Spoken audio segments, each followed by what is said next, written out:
Merci beaucoup Nabaye ba linga kabiso.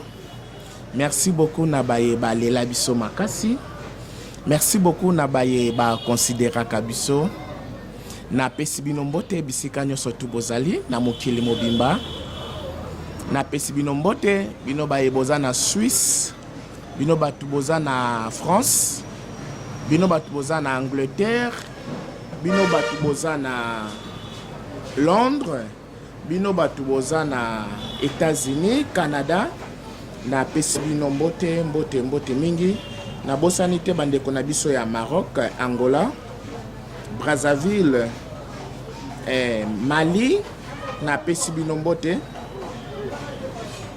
Boyebi malamu na cadre ya émission na biso, les enquêtes sociales. Les enquêtes sociales, eza émission moko boye oyo elingaka toujours kopindola penza makambo ebombamaki pe makambo eza toujours ya kobombama. Et na cadre ya les enquêtes sociales nde toyaka kobimisa pe koloba oyo ezo marché te na mboka na biso, oyo ezo touché social ya mboka na biso, oyo ezo déranger économie ya mboka, oyo ezo déranger peuple congolais. Yango wana na kati ya chaîne na biso Congo Masapo TV oyo nalobaka toujours bakisela kango la différence. Émission les enquêtes sociales lelo eye kolobela bino par rapport à décision au chef de l'État azwaki sur le funérail. Décision au chef de l'État Zouaki na makambo etali funérail. Ezalaki décision moko ezalaki kitoko makasi. Ndenge moko pe toki koloba ezalaki mabe makasi. Mabe na bayeba yambaki yango na ndenga mabe e kitoko na bayeba yambaki yango na ndenge moko ya kitoko. Yango na émission na biso les enquêtes sociales tolingi vraiment tolobelango mwa muke. Mais ndenge kaka na lobara toujours que non micro ezalaka yanga moko te, micro ezalaka na population. Et soki na longwe awa bokoyoka population pe akoganga, population pe akoloba. Na cadre toujours ya les enquêtes sociales. Mingi akolobeza te na lingi na banda. Ezolobela makambo etali funérailles. Pourquoi chef de l'État a eu décision ana? Chef de l'État a eu décision ana po tozalaki na moment moko pe toza na moment moko ya pandémie. Boyebi mi pepo eyaki ekotaki même na mboka na biso coronavirus oyo esilisaki bato ebele mokili mobimba oyo baminganga basilaki mayele. Etango maladi wana ekoti na mboka na biso nde chef de l'État azwaki décision ya kokanga ba église, ya kokanga ba salle de fête, ya kokanga biloko nyonso tout afin que bato basangana te pona ko éviter propagation ya maladie wana. Et décision wana tomonaki yango ezalaki malamu mingi. Après décision wana mi pepe eleki toye na déconfinement. Na déconfinement tomoni chef de l'État afungoli biloko nyonso. Mais ba salle de funérailles etikali fermé. Funérailles eza vraiment nini? Funérailles nakoki ko expliquer ba bazolanda biso, eza tout simplement ensemblement, attroupement ya batu oyo basangani pona ko préparer enterrement ya mowe. Pe pona ko partager mawa. Et nde tobengi yango funérailles.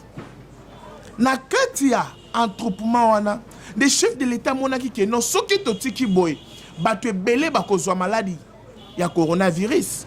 Des chefs de l'État beti sete alobi alingi lisusu makambo wana te ya kosangana pona ko battre la population na ye, pona ko protéger population na ye. Des chefs de l'État lobaki alingi lisusu bongote basali wana esengeli ekangama. Soki matangeza bouti morgue, après morgue directement cimetière. Après morgue directement cimetière. Tout le monde qui a eloko moko boye mabe tomonaki yango pasi batu balobi te et touché social yango les émissions na biso sur les enquêtes sociales à lobby lokola bino bolobi touché social ya peuple congolais to vanda ki mete photo lobelango yango zomona tozo lobelango décision chef de l'état zui mon analyse na biso les enquêtes sociales et touché qui vraiment économie mon côté en mboka peut toucher vraiment social te à peuple congolais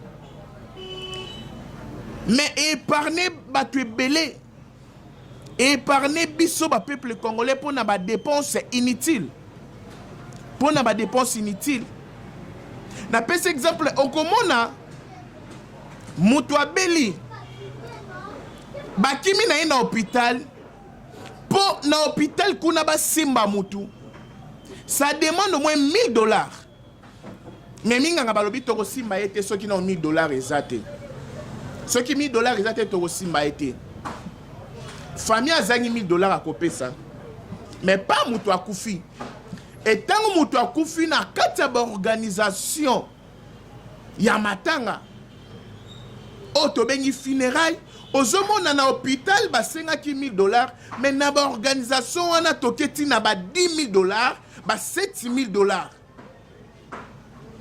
sikobo ebisanga décision chef de l'état zoeza mabeto eza malamu et bokokende ko louer salle obozo louer baso senga bino 4000 3000 3500 mais na hôpital bokelelaki na $1000 et bo perdre mutu likola $1000 et si ko pona ko louer salle ça demande 3500 et bozo bimisa 3500 na pona kopesa et 4500 pona kopesa $5,000 pona kopesa et bozo kene na ba cimetière cher o ezal ba $10,000 $5,000 $7,000 mais mutu wana akufaki likolo ya $500,000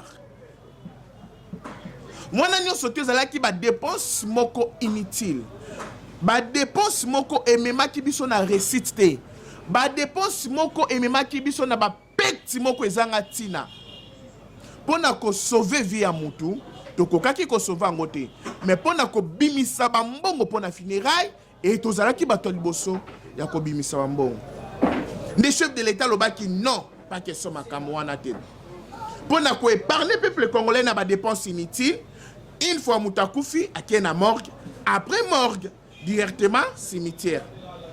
C'est ça une bonne décision. Au chef de l'État, Zouaki, gloire à Dieu.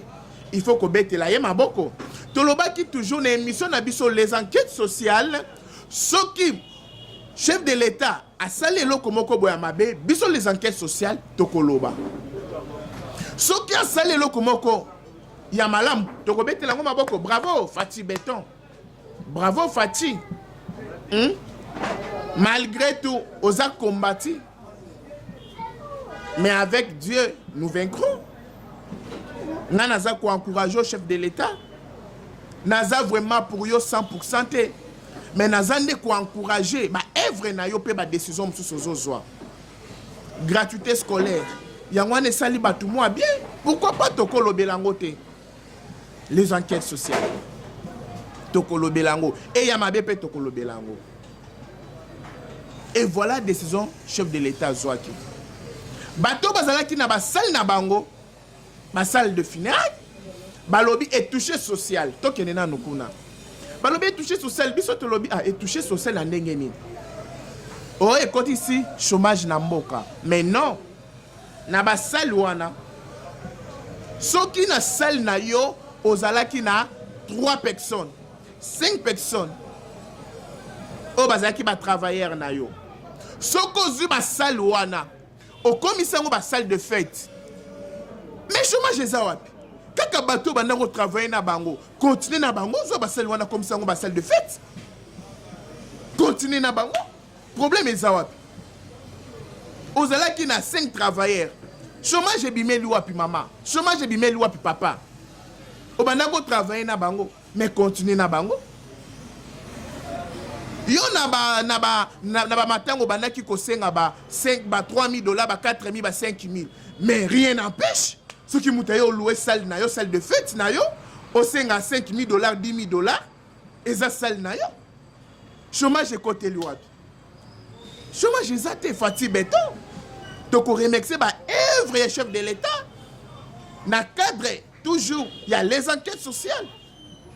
Chômage côté l'ouabi. Chômage quotidien.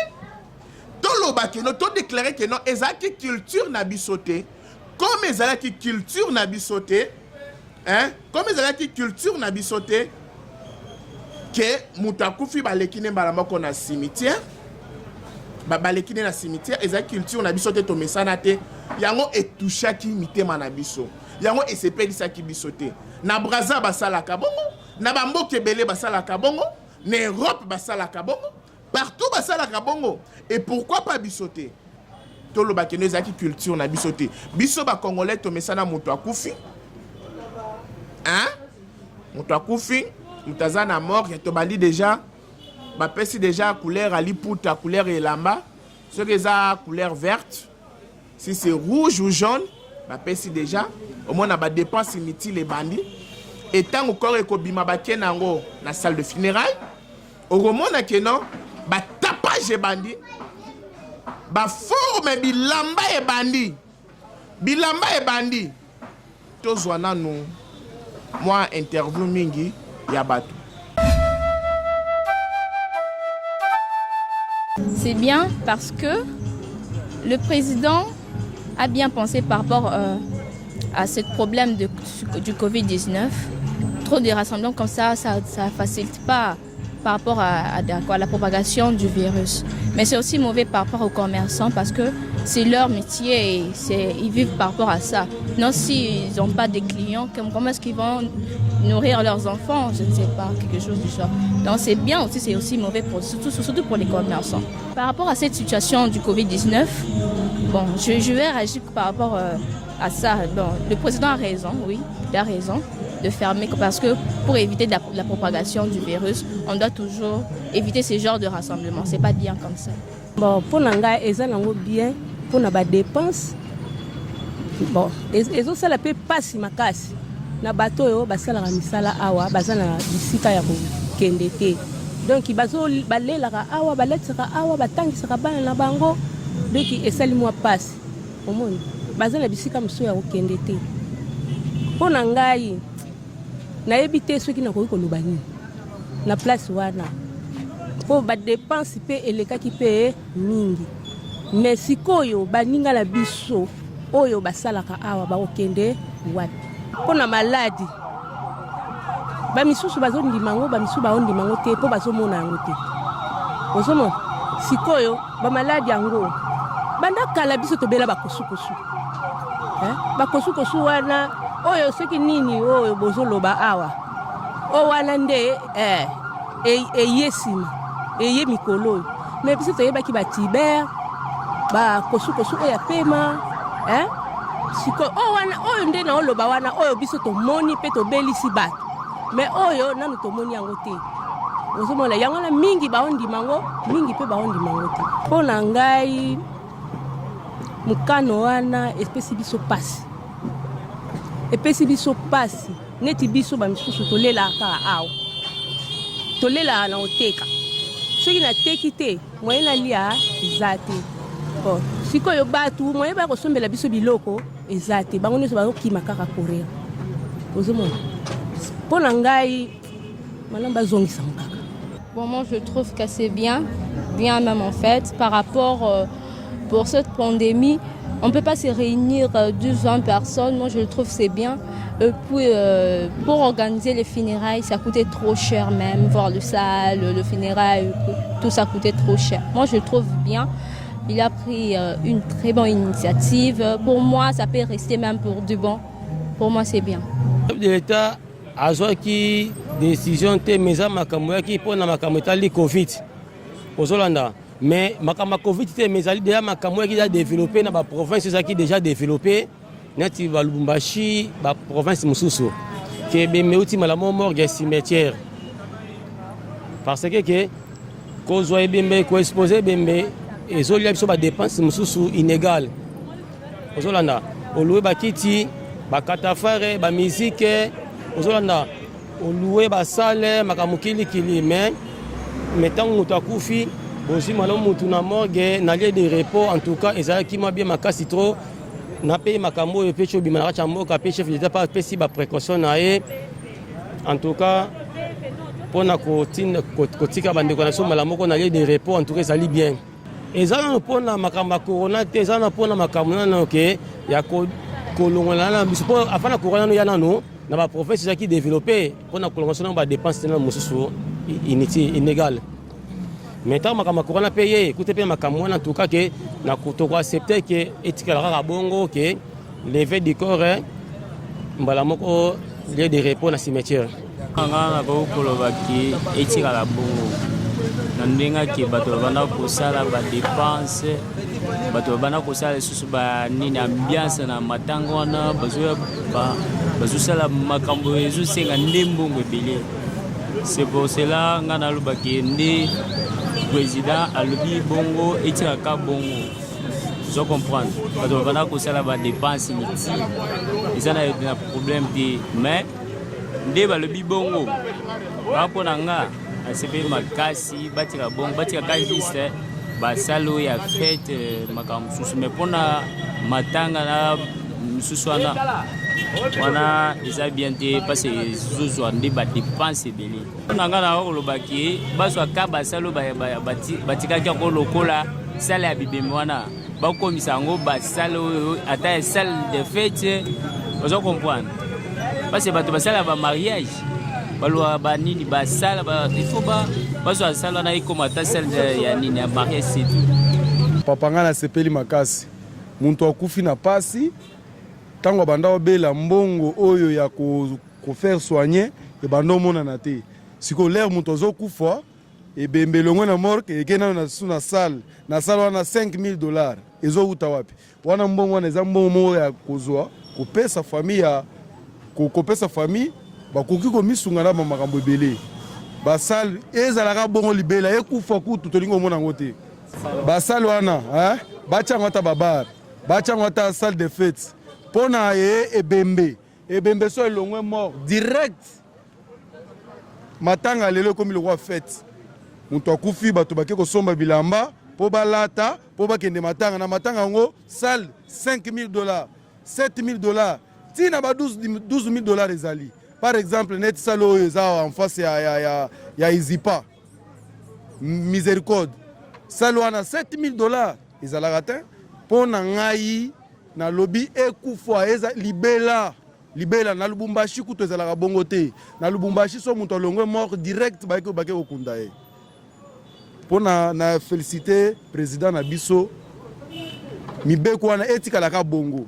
Bon, merci pour la parole. En tout cas, pour en tout cas, na sepela déjà na mesure wana makasi. Po to koma ikomona lokola kokende na basale banini koma ki lokola bat ba okena ba fête. Or que ça ebembe, bat fallait ba memela ngona ndenga ebembe ba koma ko memela lokola ba fête. En tout cas pour moi vraiment j'appuie ça beaucoup. Na sepela na mesure wana atikango elongwa te ezalaka bon. D'ailleurs adimina ba dépense. Hein? Adimna en tout cas pour ngai personnellement na sepela pena na mesure wana etika la bongo pour na Lubumbashi ezala bongo na Braza pesa bongo bobiso peso to adoptango mabeza wa. Bonjour. Comment vous appelez? Maître Kananga Kalala Mbombombo Muluma Lumpungu. En tout cas messieurs les journalistes, laisse-moi vous dire premièrement que ce message-là, c'était un message avec une cause. La cause, c'était quoi? C'était que nous étions en train de traverser un moment très difficile que dans d'autres pays même, vous le savez très bien, il y a eu plusieurs morts. Plusieurs. Mais en tout cas, je salue que le président de la République que nous avons ici au Congo, je dis son Excellence Monsieur Antoine Félix Tshilombo Tshisekedi. Donc à un moment, on avait vraiment besoin d'un leader voyant, un clairvoyant qui voit de loin. Et voilà comment il a pu prendre cette mesure-là pour interdire de peur que la propagation de la maladie ne puisse pas s'étendre. Donc c'était ça l'idée maîtresse qu'il avait instaurée, qu'il avait voulu que non, on devrait quand même suspendre. Mais en tout cas, nous avons vu la population congolaise s'investir. Hein? La population congolaise s'est appropriée de ces messages-là, de cette pratique-là, pour que ça puisse demeurer, parce qu'il y a beaucoup et beaucoup de l'argent.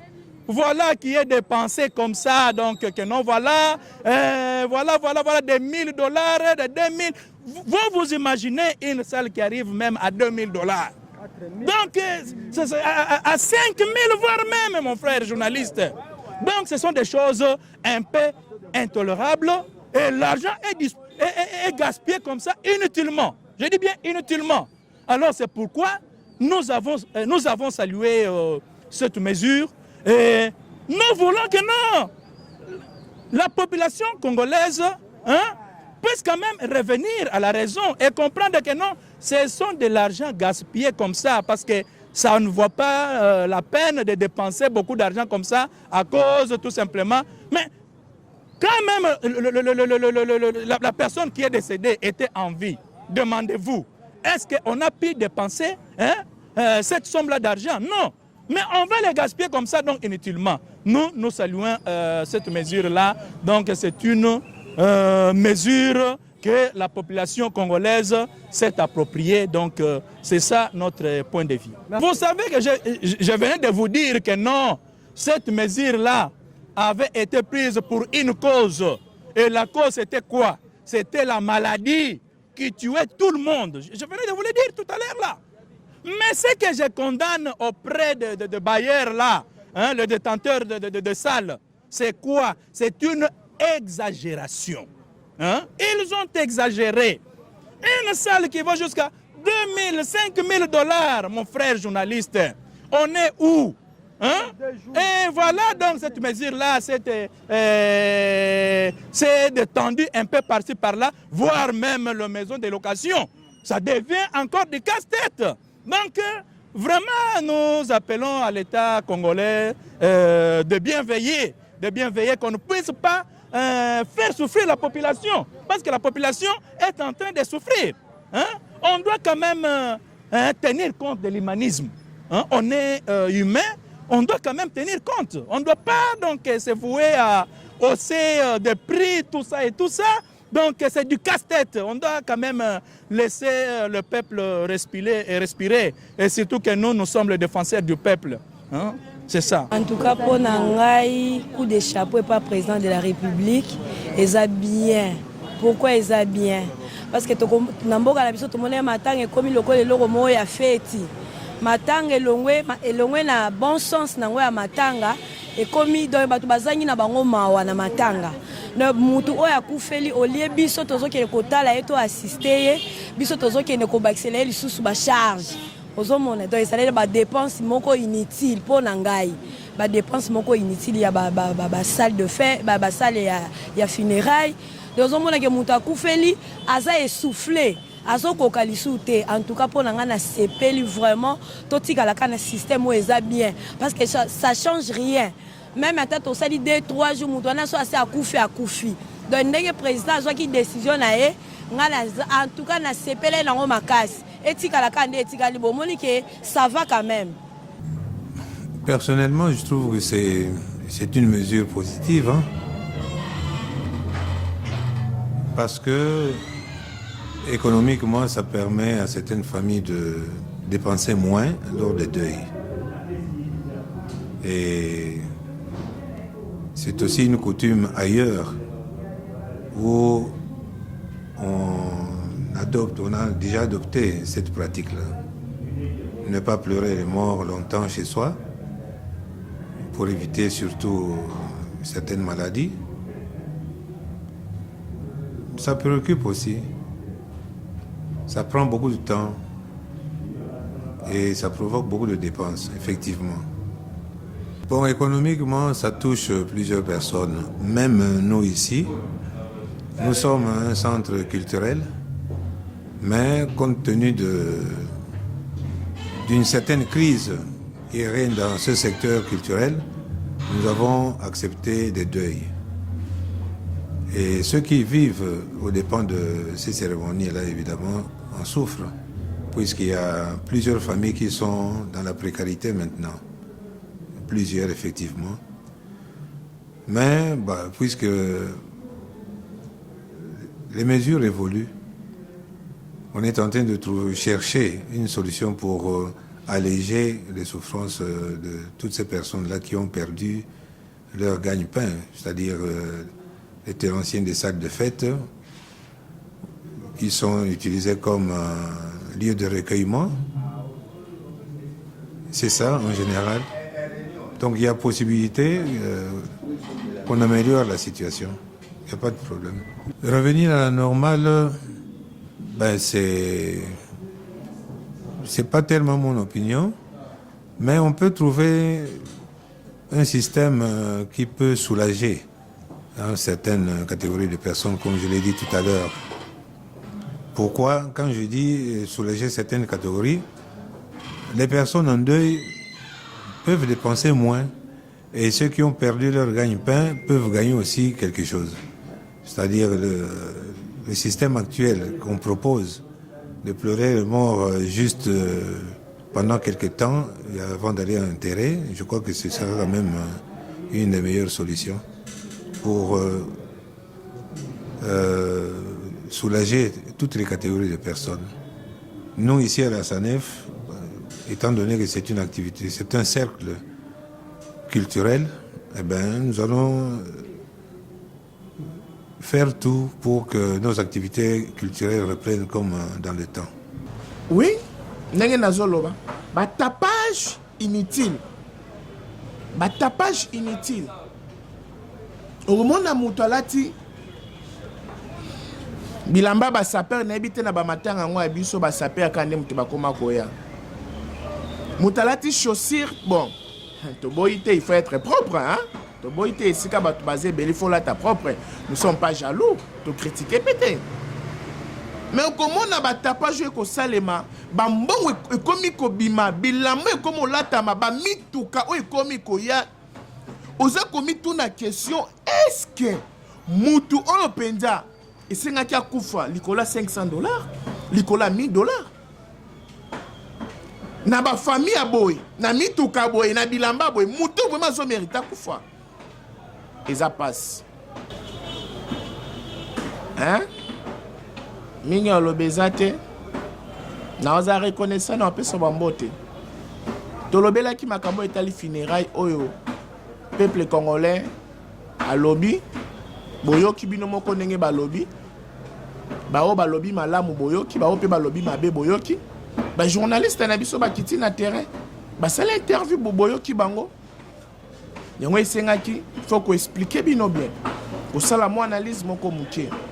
Que makambo wana est touché dans la socialité. Et épargner le peuple congolais dans la dépense. Na ngina pesa mbote. Mbote na ngana ngina pesa mingi na. Notre coach. notre racine, notre fox. Mobala mbinga, mobala kitoko, on a loba toujours que non, il est vraiment au côté nega lola. So lola eza au côté nega lola. Hein? Antonio Miguel Jérôme yokuna na Suisse esikoza Longonia na musala malamu lokolo zo pesa babo kilo na yo, babo frère na yo sourire. Lokolo zo pesa biso sourire pour pesa biso ba opportunité, ba chance. Nous sommes reconnaissants envers toi, Monsieur Antonio, coup de chapeau. Et mbote lisusuna, la force tranquille bijou bokonde. Toujours na monako, toujours na elongi à 18 ans, ozo nunate maman. Malgré ozoko ozo nunate, toujours na elongi à 18 ans. Métier à bamongo moi si kitoko. Yom to sala que nos familles tombent dans la poto. Hein? famille lelo eza boye mpo na yo bijou bokone la force tranquille na kati ya Paris et Tatiana Bampola ha mwasi kitoko vrai chéri yo moto pesaka banoko na yo sourire osimbaka biso côté habillement ha yo vraiment tete yo vraiment oza mwana moko oza mystique yo vraiment Tatiana mwasi kitoko hein noir moko kitoko ya bien yo vraiment ma fille à moi haha ma fille à moi Elika Mokango esombo Misaba Mongo leki ya Tatiana Bampola yo pozo pesa banoko sourire Elika longoni ya ma fille Elika Mokango na bosani te Lauriane mwana liboso ya la force tranquille bijou bokone Lauriane. Félicitations, Tobala, félicitations, ma fille à moi, félicitations. Dans le bikabana baya bota bele. Et merci mingi na mami sombo. Yaya. Nzamba pambolo mingi akolobeza te mami sombo. Ya mami, yo vraiment nzamba obosa note. Et merci mingi. Na grande sœur Suzy, hein? Ya Suzy, maman na Lika, maman na Tatiana, ya Suzy et Sombo, na lelo forcer nanga. Et mingi na Maroc, na Bossanité, hein? Mopao, Tréségé, vient nanga Trésor, hein? Grande sœur nanga Lauriane, Georgine yope kuna na Maroc et na Paris kuna na Bossanité Jonathan Antonio Benvino Mendes ngape nebi ba ville ngote mais nebi koza na Toulouse et na Bossani pete Gauthier Mokango talaka rayo Bad Love joueur à Makas les grands musiciens. Et Nangola na Bossanité TV5 yengo rock brité yé pas zo bini sangola na nenga mukete na dansa kichaka toujours. Je vous aime beaucoup. Na Mali kuna famille Bofondo na lela bino boze belé famille Bofondo boze belé na Poto famille Bofondo boze belé na Canada famille Bofondo boze belé bokote belé Anelka Bosio yayo yangwana les mignons garçons. Je vous aime beaucoup. Na lingabino makasi mingi vraiment Gypsy maman na Presley Mitondo Gypsy Mitondo yayo yango anati kima ngo lisusu na nzima yo bongo tina bilamba te bongo tina mbongo te oyoka omona merci beaucoup na bino nyonso tout oza émission na bino sur les enquêtes sociales Tolobela ki makambo etali funérailles, na Bossanité, bébé Archange Impoké, je t'aime beaucoup bébé, na sima caméra, MC Pro Olivier, les Bogards, na Bossanité émission Les Sans Frontières, y a Hervé Bossangé, garçon H, garçon plaisir, na Bossanité émission, la découverte, où est la marque pas Tchikalova, na Bossanité les grands réalisateurs Gelor Kazadi. Ça c'est mon équipe, je travaille. Na ça une équipe munene. Na senga ba soutien na bino. Équipe eza munene. To luka ba sponsor, to luka ba soutien. Na émission na biso to sala ka ba reportage nyonso. Ya ba fête, ya funérailles nyonso to sala. Ko matanga na mort to kitaka. Place nyonso to kitaka. Bo benga biso, numéro na biso eza na 081 32 32 940. Na lingabino makasi, na Bossanité, Kiki, Christelle, Ingia, Lina, je vous aime beaucoup, merci beaucoup. Et si l'ouana teza na mutu moko il faut na boakati, ya na mutu moko il faut na boakati, yo mamu tasuka na bossa na yo te, kuna na France na Paris, la bombe congolaise.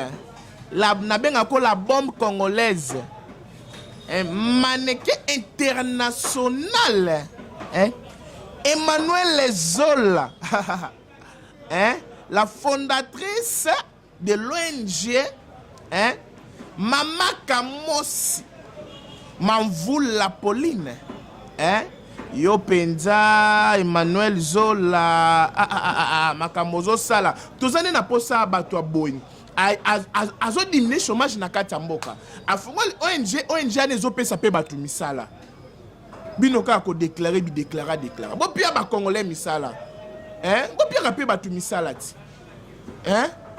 toza pe na posa ba Bill Gates ya lobby bo pia pe bato misala ta mwana mwasi na kati ya Paris Emmanuel Zola la bombe congolaise, mannequin international, asalisi fondation, fondation moko, Kamosi Mamvula Pauline, Eza ONG moko epesi ba congolais sourire, epesa pe batu misala, maman, tozela, kande ba congolais balobaka, pe ba kino balobaka, ngape na ebite sono lobango, opesa bango makambo, soko pesi bango makambo, pesa ngape makambo ti, yozo pesa bango makambo, maman Emmanuel Zola. Pesanga pe makambu, na ose l'appel na yo, pesa makambu, la grande, la bombe congolaise, te yo vraiment, zamba pambola yo. Merci na chute awa, tolobela ki funérailles, décision chef de l'État, boyoki peuple congolais nenge balobi, bao baloba ke zaki bien, balobi, bao baloba ke zaki mabe, balobi, mais pour na biso analyse tout ça te conclure, décision les zalaki malamu.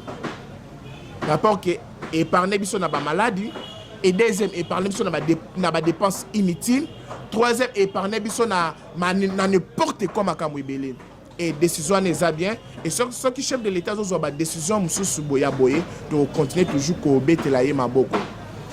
Merci beaucoup minga kolobezate Ngamba pambola bino di